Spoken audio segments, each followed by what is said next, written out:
new TV deals with CBS, Fox, NBC. How do you think that could impact Purdue's recruiting down the road? I mean, just obviously gives us more exposure and highlights what we're doing in this conference and how first class and recognizable the Big Ten logo is. And so I think it definitely will add an extra incentive in the recruiting process. Are you surprised, different subject, are you surprised at how little you are allowed to do, or you're operating about stuff on the field as opposed to off the field as a head coach? Yeah, it's a balancing act right now. Obviously during the springtime, I think you're spread a little bit more thin, just in terms of donor outreach, especially being a first-time head coach, just getting to know the community. But once the season starts, I'm it's be all football all the time. So looking forward to that for sure. To touch on that, what do you feel like has been the most surprising part about being a head coach so far at Purdue? The thing that I've obviously wanted to be a head coach for a long time, and my mentors and the guys that I've worked for have all known that, so they've poured into me just different tidbits of advice and information. But the one thing that nobody really talks about is just like the lack of anonymity, right, and being recognized. And so you go to a place like West Lafayette, who's got a passionate fan base, really care about their sports and embrace you if you're a part of their athletics program. So you get easily recognized, and that has been the biggest adjustment. Is just like you walk into a restaurant or a public setting and people recognize who you are. Because for me, I'm the same guy I was before I signed a piece of paper that made me the head coach. But because of that signature, you are recognizable. From becoming head coach, this is a little funny one, have you thought about the IU-Purdue rivalry at all? Have you had any conversations about that? Yeah, absolutely. We don't wear red in the building. I'm not buying red clothes. That's what is beautiful about collegiate sports is you have tradition and long-standing rivalries, and it's a trophy game and all the things that go into it. So being an in-state rival as well in the same conference it's a making for a good story and one that is passionate within the fan base. Mm-hmm.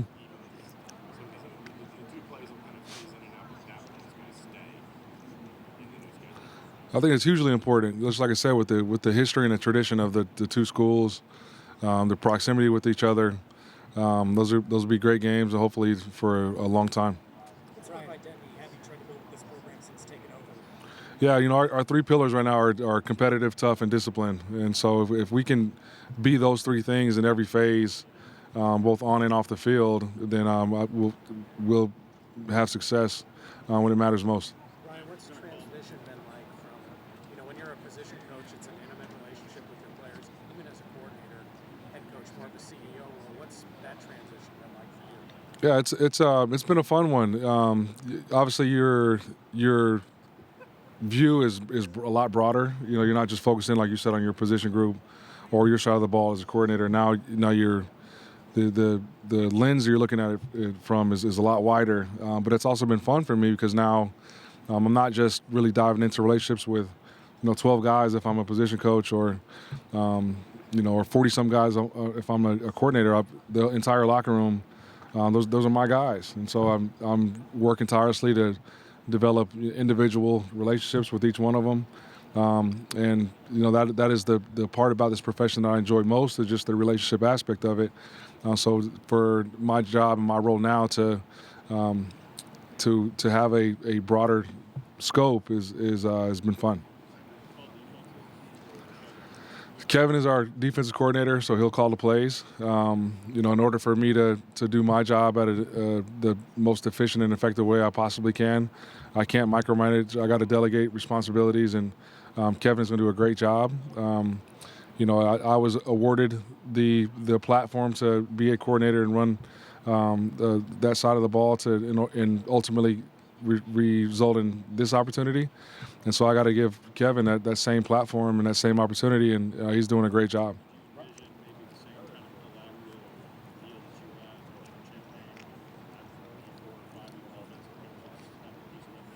Absolutely, and it's not like I'm getting out of the room. Like let's be honest. Like I love defensive football. I love game planning. That is something I feel like I was really good at. So I'm there to be an extra set of eyes, an extra set of ears, an extra set of ideas to try to come up with the best product possible on game day. Ryan, can you talk about Brock Thompson and obviously the unfortunate situation that he went through numerous times, it seems like, and what his role is with the team now? Yeah, so Brock and I have gotten really close since my hiring in December. Obviously, he's dealt with a lot of adversity from a injury and a health standpoint. He loves the game, and so I wanted to make sure that he could stay around the game, and he's charismatic. He's comfortable in his own skin. He can talk to any crowd, and so I just approached him with the opportunity to get into the coaching profession. I think he'd be really good at it, and that's a way to allow him to still feed those same needs from the playing days, right? Like I'm sure he loved the competition, loved the creativity, loved the team environment. So you get to still do all those things and be a part of all those things, just in a now a different role. What is his title? Does he have one? He's a student assistant right now. Family question for you. What's family mean to you? I saw you at Purdue, on basketball there with your wife and kids. Yeah. Your dad was obviously involved in sports. What does that mean to you?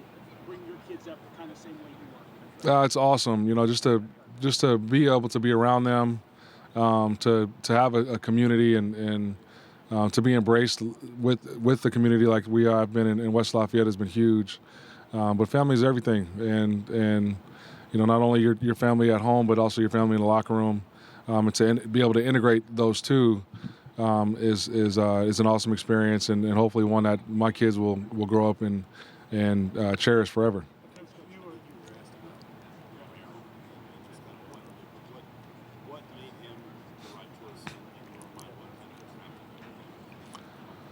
Yeah, I knew with my background as a defensive guy and what I've been able to do on this side of the ball, to come to be the head coach at a place like Purdue that has been known historically for their offensive output, that it was important to be able to hire a offensive coordinator that would attract quarterbacks and offensive skill guys, so that we can keep the tradition of high-powered, explosive offenses, with upholstering and solidifying ourselves as a defensive powerhouse as well. And so I had a history with Graham. I played against him in college and watched his career and followed him throughout his coaching career.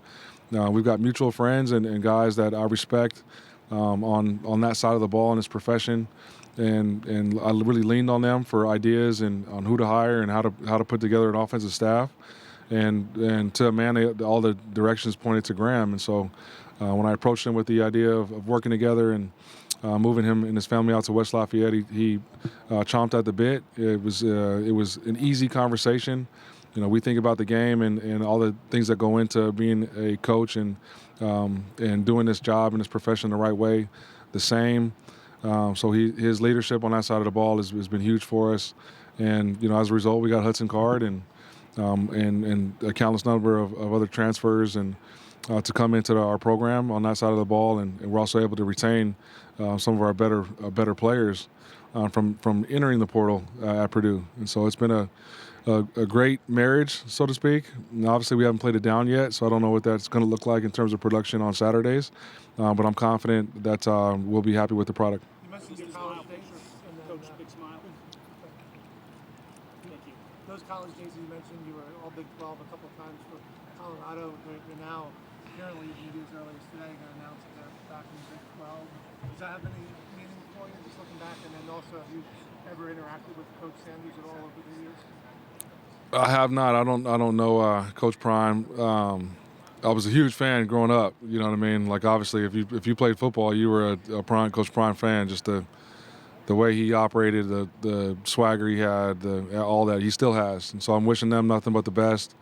But in terms of, am I thinking about what they're doing? Absolutely not. My home is in West Lafayette. I couldn't be more excited about being the head coach here for a long time. Obviously, wish my alma mater nothing but the best, and I think the move back to the Big 12 would be a good one. I don't know why they left in the first place, but wish them nothing but success, like I said. And but my focus is solely in West Lafayette.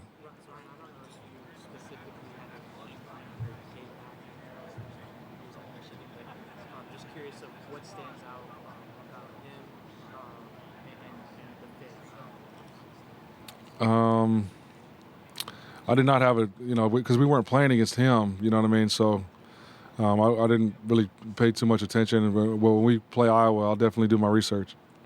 There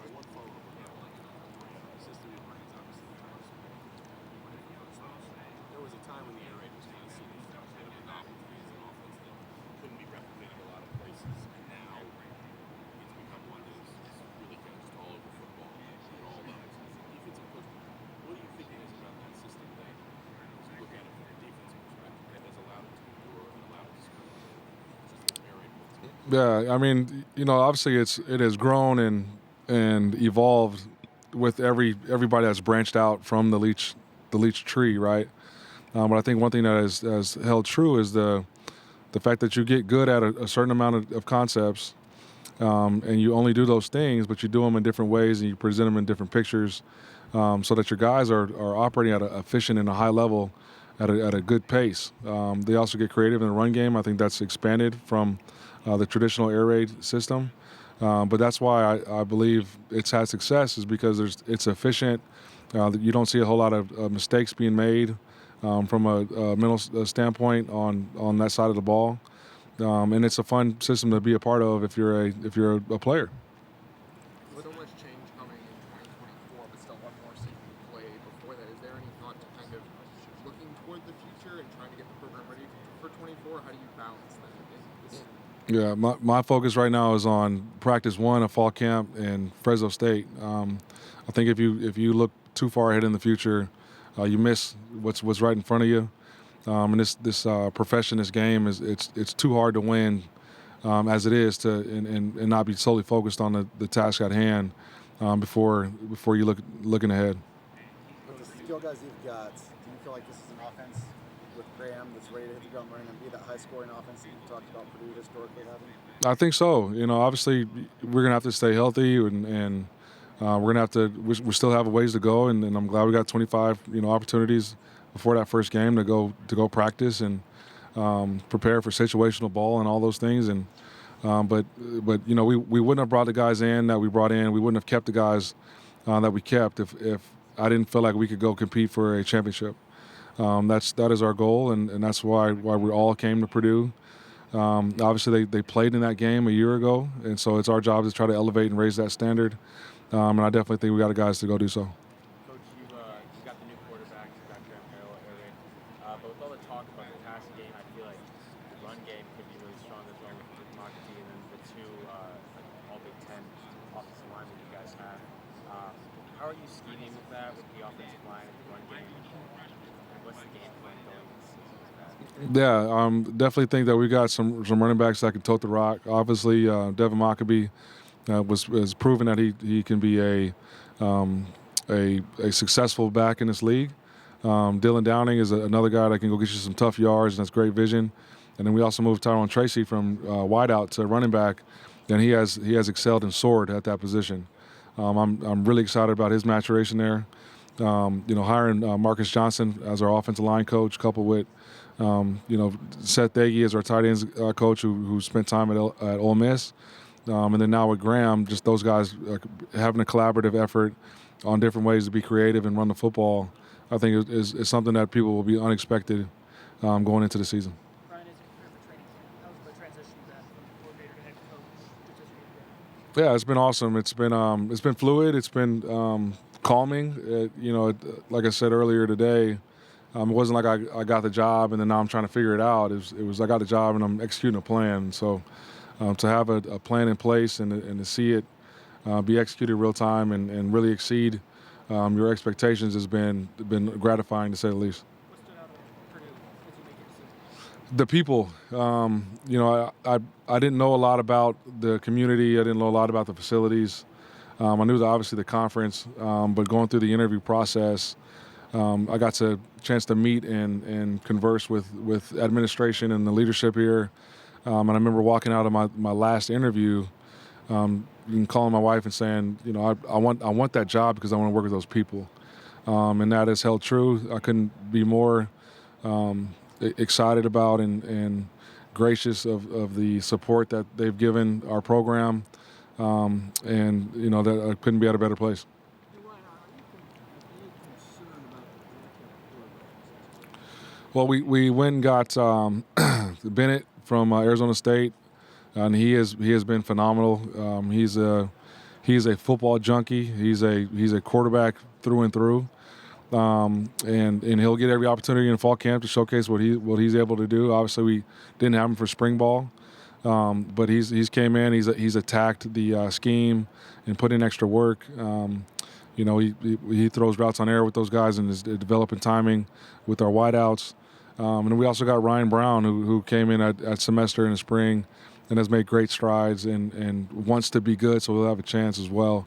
So I feel good about that room, and obviously, we saw what Hudson can do, and that's why he's in the position he's in. But I'm excited about that room, especially with Graham's leadership. What do you like most about Hudson? What do you still need to see from Hudson? Well, I like the most is just the way he has approached his work. He came in and put his head down and did just that, went to work, and I think that immediately gained the respect of his teammates. Obviously, his talent is, jumped out at you when we started spring ball, and he's got great arm talent. He can run as well. He's an athletic kid. I think he doesn't get enough credit in that department. And the thing that I'm interested to see is just how he responds to adverse situations. We haven't played it down. We haven't played any competitive ball yet.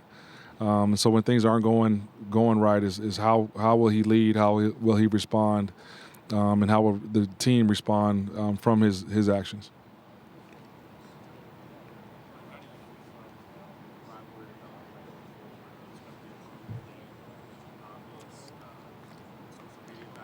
Yeah.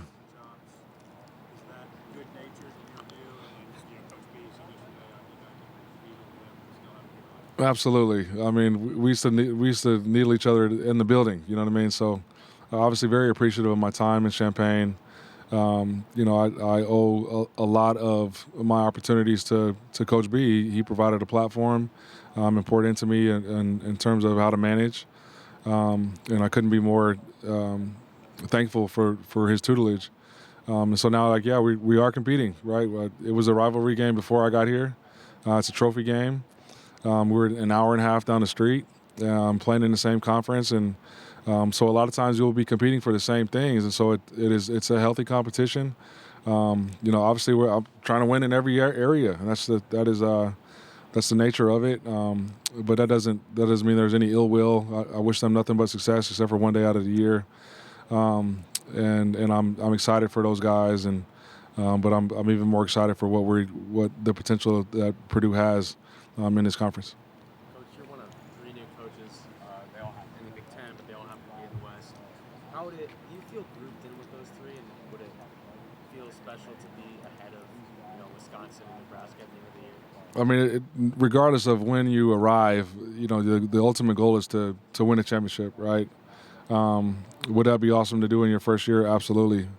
But it is sort of interesting that I've got familiarity with this conference, and especially this side of the conference. But they're all new. It's all new guys, and so it'll be a fun season. It'll be a competitive one, and which I think makes the Big Ten so great is just the competition week in and week out. Players walked into the stadium again today. Did they have any kind of message? Were they talking about their last trip here? Yeah, they were. They were pointing out where their lockers were, what it was like. I definitely think that's going to pay dividends for us, just having that experience. I think people forget that they won the Big 12 West a year ago. So this isn't a rebuild. It is. I'm just trying to elevate and raise the standard. But they've won a lot of ball games here, and they know how to work. And I've been very pleased with the reception that the locker room has given the staff. I wanted to ask you about Wisconsin. They've had one identity for so long offensively, changing to an air raid attack. As somebody who's been around the league for a while, has gone up against them. What do you make of that change? Yeah, it'll be interesting to see, Wisco play that brand of ball. But that's the trend really in college football right now. We're doing the same thing, right? And so I think it's an exciting brand of ball. It's a competitive one, and it's a fun one to play in. So I think you get better players when you play that style of football. Ryan, aside from the success you had on the field,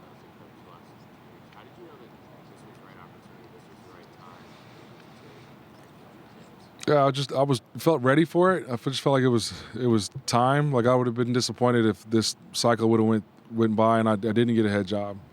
I'm just blessed that it happened to be in the Big Ten at a place that was an hour and a half down the road. Made for an easy transition, and to have some familiarity with the landscape has been huge. And so I just felt like everything happens for a reason, and I'm just glad I'm here, and I hope I'm here for a long time. How would you characterize your schedule, Ryan? To me, it looks tough. Yeah, absolutely. Like on paper, it's a daunting schedule. You know what I mean? You got 3 non-conference opponents that are high quality programs and have won a lot of ball games and are coached by some great members of in this profession. And then you got a Big Ten schedule, and then our crossover games are Michigan and Ohio State. And so the people will look at that and see that as a challenge, and it is. But it's also exciting. You got opportunities to showcase what you've been working on since January, and to go through a schedule like that. If you have success, people will remember that. You'll be talked about, and it'll be special. And when you play in this conference, it's going to be tough anyway. And if you're a competitor, you want to measure up against the best, and we got the opportunity to do that with our schedule. If you were to build a non-conference schedule, would you like to have a couple cupcakes and one heavyweight? How would you put one together? If you've only got 3 non-conference games and you're playing a Big Ten schedule, you like those 3 non-conference opponents to not be like the Big Ten. You know what I mean? So yeah, that's my answer to that. Do you have any funny stories about you so far? I mean, there's a lot of them. We got a bunch of characters on our team. We got a bunch of characters in the staff too. So, it's been good back and forth. I do think there's a genuine affinity for one another, and we're trying to create an atmosphere in our building where the players are encouraged to be their individual selves and be comfortable in their own skin, and then learn how to, when you get to work, to come together as a group and lean on each other to help your individual success. And so we got no egos in that building. Our staff is in this profession for the right reasons, and really value the relationship side of this profession. And as a result, we've got good relationships in a short amount of time that are real and organic. There's been a lot of talk about that, of you and the relationship you have with the players, and kind of the different vibe of you as opposed to your predecessor and your mom. And that's been kind of the overarching narrative of the team this offseason. What do you make of that, of the new atmosphere? Yeah, I just think obviously me and Braun are just 2 different people, so it's going to be different. Like I said, if I'm asking the players to be their authentic selves every day, then I've got to be mine as well. And I've never changed for anybody. I've always been myself this entire time I've been in this profession, and so I'm just doing what I know how to do, and I know how to be Ryan Walters, and so I'm going to be me every day, and I encourage everybody that's in the building to do the same. You mentioned the staff earlier. Obviously, Graham played at Tech, Daggy played at Tech, Sam played at TCU, Marcus played at one of the Mississippi. Ole Miss. Yeah, if you could take any one of your members of your coaching staff and put them as a player on your team, which one would it be? Have you seen Marcus Johnson in person? Man is a giant. I would love. I'm sure Huddle would love too if he was protecting him. He was a 2nd round pick. He was a great player as well. Does that help having guys that played in the league and guys that were successful college players as recruiters and also coaches that can help develop guys? I do think that helps. You got experience, and if you've been through it, you also know what your players are going through, so that you're able to relate that way. And I think at times in this profession, coaches can forget that everything is about the players. Nobody goes to games to watch coaches coach. They go to watch players play. And I think if you've played the game, you realize that, and you don't forget that aspect. So that has in turn showed me that my job is to make sure that everybody in that locker room's experience is the best it possibly can be while they're at Purdue. That's one on the coaching staff. You played quarterback in Colorado. Graham and Daggy both played quarterback. Who's the best quarterback on the coaching staff? I mean, if you look at the careers, it's Graham, but I've seen Daggy spin it now. Daggy can spin it.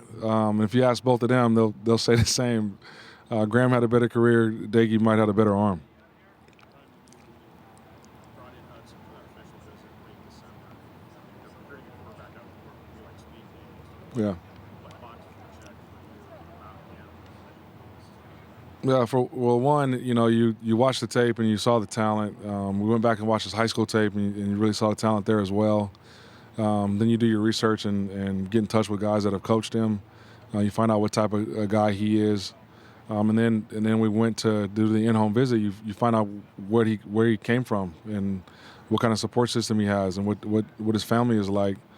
And so we just kept diving into the relationship aspect of it, and I thought Graham did an unbelievable job of showcasing exactly how we would utilize him and how that would enhance his skill set and really put his talent on display. And he felt comfortable with that scheme and then comfortable with our program and our vision for it.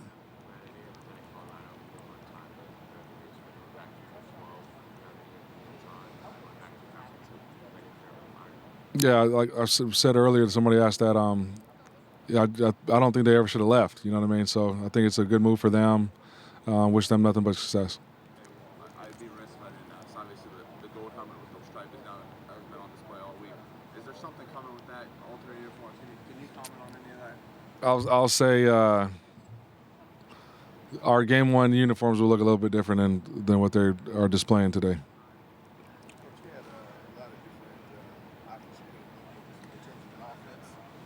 What was it about the air raid in particular that made you say, hey, this offense in particular how Graham runs it Yeah. is what I want? Yeah, I knew from my vantage point, being a defensive guy and being a head coach at a place that is traditionally known for offense, that it was important for me to hire a coordinator that could attract quarterbacks and offensive skill players. And the air raid offense and that brand of ball that's what it's trending right now. And it's what I hate playing against on Saturdays. And so I wanted to get a guy that would attract the type of players that are required to go compete and win championships, and also a guy that schematically did things that I hated to play against on game day. I mean, that's obviously a higher tempo offense. Have players said anything to you about like, hey, this is anything about the tempo and the pace of practice, and that hey, this is faster than what they're typically used to doing, or not really? No, there's been zero complaints. Well, I don't know if you guys do any GPS stuff or whatever. Yeah, we do. What Coach Rowe does. Can you give us some of those guys, whether it's the fastest guy on the team or some of these strength numbers that impress you? Like, can you give us some guys that are impressing with Rowe's staff? Yeah, I'm glad you brought that up. One, Coach Rowe has done a phenomenal job. He and his staff have really transformed what our players look like, how they feel, the confidence they have, the detail with which they operate. He is a rock star, and I'm blessed to have him a part of our program. And so to answer your question, like what guys who are our freaks on the team, I think pound for pound, Deion Burks is he looks like an action figure. He's running 22 plus miles per hour. Another guy that is a lot faster than you think is Dylan Thieneman. He came in and enrolled early as a true freshman. Really went to work and he's another guy that's in the 22 plus miles per hour range. What's the special teams that operate like with Coach Michelle being an analyst? Yeah. Not being able to coach on the field. Yeah. What's that gonna operate like? So we'll have different staff members that are responsible for different areas, and ultimately we'll all communicate with what we're doing and what calls we'll make, and when a special teams play is occurring. How so you have him as an analyst, even though that Oh, he's awesome, man. Like, you talk about a guy that really loves his job, loves what he does, and is as detail oriented as they come. And a guy that that's been through life, you know what I mean, and can impart different experiences and different lessons to everybody on the team. And I think that's what is unique about special teams is, you're not any one position or any one side of the ball. You've got the closest thing to a head coach in terms of relationships, and I'm very fortunate that he's on our staff. Historically, the numbers aren't phenomenal for first-year head coaches. Do you see the transfer portal as accelerating that, or does that not really solve the problem here? I think every situation is its own situation, and every program is its own program. And I think sometimes it can be hard to compare because there's so many different things that impact whether or not you have success. but I definitely think that we are a better football team because of the transfer portal. And I'm glad that the rules are what they are because it allowed us to go fill some roster spots and some holes that I felt after spring ball that in evaluation that we needed to fill. What are you looking forward to in training? Just getting to football. You know, everybody's been working out. You know, everybody's been talking about how excited they are. Now it's time to go play. Are you fully healthy for training camp? I'm getting there. I'm out of the boot and I'm walking around. I'm not sprinting or doing any drills yet, but definitely getting there. Coach, obviously the 9-6 game Illinois versus Iowa last year. What just sticks out about playing them offensively, defensively as a whole? Just it's going to be a tough, gritty, dirty, old school game. You know what I mean? You know, when you play those kind of games, those are like ugly wins. You know what I'm saying? And it tests your perseverance and your sort of focus because it's a 4-quarter game when you play against a team like that. So that was definitely a game I'll remember forever. No, Coach Ferentz, 25 years, you're just starting off. You've been a couple different places. How impressive is that somebody's It's incredible, especially with today's climate and everybody wanting success right now and if you don't have it one year like this, it's just so much money involved. People want championships immediately. You know what I mean? And so for him to maintain that level of success and be able to field teams that compete at that level year in and year out has been remarkable. Going back to that 9-6 game, obviously Iowa's offense was not phenomenal last year, but nobody held them to fewer points than you did. What was it that you saw really that you were able to capitalize on? There were just certain moments in that game where formationally or tendency-wise, we kind of knew what was coming, and so we were able to capitalize on that. But ultimately, it's the players. They, like I said, I'm not playing anymore. You know what I mean? Like the game has been and forever will be about the guys that are doing the playing, and they were prepared. They were up for the challenge, and they embraced the adverse moments in that game, which allowed us to come on the victory side of it. Marcus Bowens, he's a local guy for me. I'm curious if he's made any impression on you at this point. Absolutely. What stands out to you about what you've seen? Yeah, he's one. He works his tail off. He's athletic as all get out, and he can play pretty much every position up front. And so he's going to allow us to have some flexibility there. And I've just been very impressed with the way he has put his head down, went to work, and embraced the change in schemes. I realize you might have gotten this question a few times in the last few months, but how much does it help when you're coming from a Big Ten program as you're trying to kind of build up this Big Ten program? Yeah, it helped tremendously just having some familiarity with the conference, with the geographic location, and it helped with the transition. Right, I was an hour and a half away. So I was able to see my family more than I might have if I had, to catch a flight. So definitely helped, and I'm happy as hell to still be in this conference. Last year, the Big Ten obviously coaching over to Big Ten West teams. How important are just the rivalries when it comes to just the nature of the sport? Yeah, I think they're awesome for the sport. I think that's one thing that is unique to college football is just those long-standing traditional rivalries, and because you're in the same conference and in a location that you're going to be competing for recruits in certain locations. I think it was highly important to maintain some of those traditional rivalries and trophy games.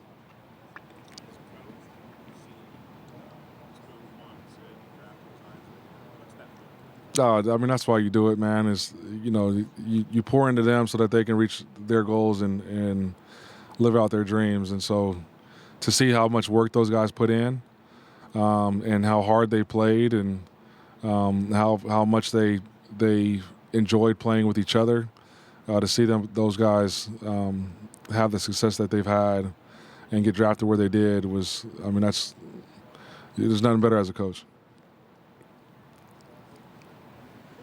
Sweet. Yeah.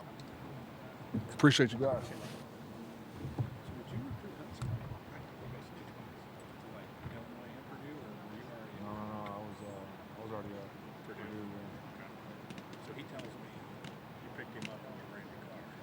What do you drive? Mercedes S580.